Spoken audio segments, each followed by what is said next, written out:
यहाँ है आज की इन टच मिनिस्ट्रीज की भक्ति। आज के शास्त्र पठन का स्रोत है योना अध्याय 1 पद 1 से 17। याहवेह का यह वचन अमित्तै के पुत्र योनाह के पास पहुंचा, उठो और उस महानगर नीनवेह को जाओ और उसके निवासियों के विरुद्ध घोषणा करो, क्योंकि उनकी दुष्टता मेरी दृष्टि में आ गई है। पर योनाह याहवेह की उपस्थिति से भागने के उद्देश्य से तर्शीश जाने के लिए योप्पा जा पहुंचा। वहां उसे एक पानी जहाज मिला जो तर्शीश जाने पर था। किराया देने के बाद वह पानी जहाज में चढ़ गया कि वह याहवेह की उपस्थिति से भागकर वह दूसरे यात्रियों के साथ तर्शीश पहुंच सके। तब याहवेह ने समुद्र पर एक प्रचंड आंधी चलाई और सतह पर ऐसा भयंकर तूफान उठा कि पानी जहाज के टूटने की स्थिति उत्पन्न हो गई। सब नाविक भयभीत हो गए और हर एक अपने अपने देवता को पुकारने लगा, और वे पानी जहाज में लदी हुई सामग्री को समुद्र में फेंकने लगे ताकि जहाज का बोझ कम हो जाए। किंतु इस समय योनाह जहाज के निचले भाग में जाकर गहरी नींद में पड़ा हुआ था। जहाज का कप्तान उसके पास गया और उसे जगाकर कहा, तुम ऐसी स्थिति में कैसे सो सकते हो? उठो और अपने ईश्वर को पुकारो। संभव है कि तुम्हारा ईश्वर हम पर कृपा करे और हम नाश होने से बच जाएं। तब नाविकों ने एक दूसरे को कहा, ऐसा करें, हम चिट्ठी डालकर यह पता करें कि किसके कारण हम पर यह विपत्ति आई है। तब उन्होंने चिट्ठी डाली और चिट्ठी योनाह के नाम पर निकली। इस पर उन्होंने योनाह से पूछा, हमें बता कि हम पर यह विपत्ति किसके कारण आई है। तू क्या काम करता है? तू कहां से आ रहा है? तू किस देश और किस जाति का है? योनाह ने उन्हें उत्तर दिया, मैं एक इब्री हूं और मैं उस याहवेह स्वर्ग के परमेश्वर की आराधना करता हूं, जिन्होंने समुद्र तथा भूमि की सृष्टि की है।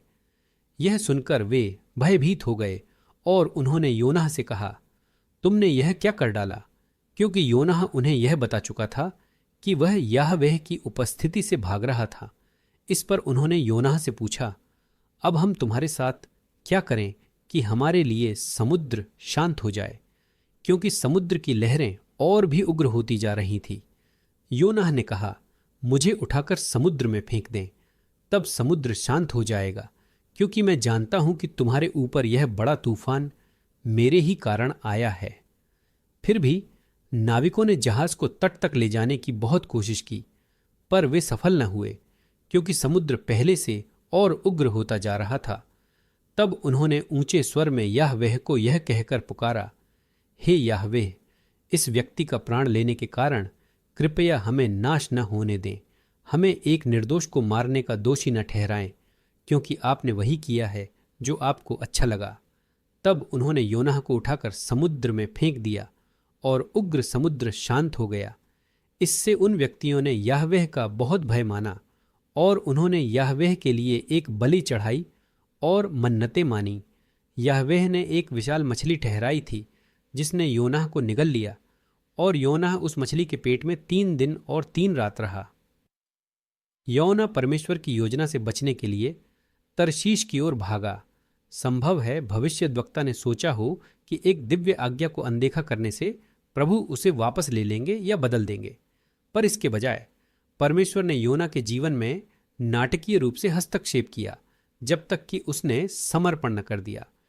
योना को लगता था कि उसके संकोच करने के अच्छे कारण हैं। नीनवेहवासी एक क्रूर सभ्यता थे जो इस्राएल पर विजय पाने के लिए दृढ़ थे। इसलिए नगर में चलते हुए यह पुकारना कि नीनवेह उलट दी जाएगी एक डराने वाला विचार था, और जैसा कि भविष्यद्वक्ता ने बाद में प्रकट किया, उसे यह चिंता भी थी कि यदि लोग मन फिराए तो परमेश्वर नगर को बचा लेंगे। योना चाहता था कि उन्होंने उसके लोगों के साथ जो किया था उसके कारण वे नाश कर दिए जाए। भागने के उसके कारण उसे अपनी ही दृष्टि में सही लगते थे, पर परमेश्वर को इससे रोका नहीं जा सका। विद्रोह के लिए कोई भी औचित्य नहीं है। परमेश्वर हमारी आज्ञाकारिता चाहते हैं।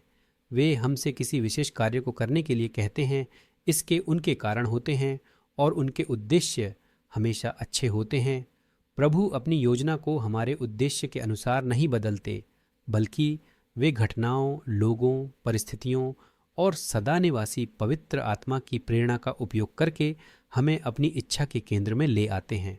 अपने ही लाभ के लिए स्वेच्छा से चलें।